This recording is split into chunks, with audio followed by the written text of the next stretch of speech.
थी वो दुल्हन के लिबास में एक शख्स को एक वीरान सड़क पे मिली। ठीक है। बड़ी खूबसूरत तैयार श्यार होके बैठी थी।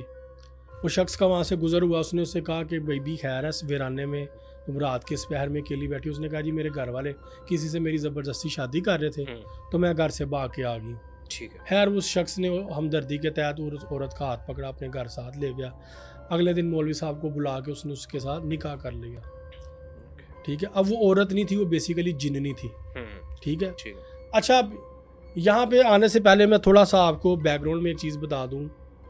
हज़रत सुलेमान अलैहिस्सलाम जिनका कुरान पाक में जिक्र है, इनकी जो दूसरी बीवी है मलका बिल्कीस, इससे पहले कि इनकी बीवी मरियम भी थी। ठीक है। इनकी जो दूसरी बीवी थी ना मलका बिल्कीस, जिसका कुरान पाक में जिक्र है, इनकी माँ जिन्नी थी, उसका नाम था रेहाना, और बाप इंसान था, उसका नाम था शराहिल। ये किताबों में मैंने पढ़ा कि वो जिन्न और इंसान से पैदा हुई थी, और जिन्नात और इंसानों से बच्चे पैदा हो जाते हैं। अब हम वाक़े पे आते हैं। उस आदमी ने उस औरत से अगले दिन निकाह कर लिया। निकाह हो गया। निकाह के बाद 2 बच्चे भी हो गए। वक्त गुजरता गया, काफ़ी साल गुजर गए। अब वो औरत जो थी, वो बीवी उसकी क्या करती थी, रोज़ अपने खामन को ना सोने का सिक्का देती थी।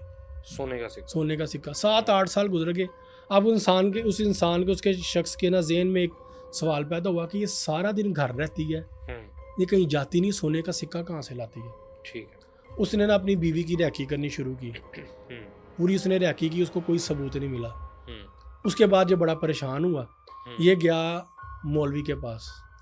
अब जो मौलवी है ना, ये हमेशा जो है ना वो नुकसान ही करवा देता बंदे का। इधर भी मौलवी ने बंदे का नुकसान करवा दिया। मौलवी साहब को जब इसने सारी स्टोरी सुनाई, मौलवी ने कहा तुम्हारी बीवी इंसान नहीं है, वो एक जिन्नी है।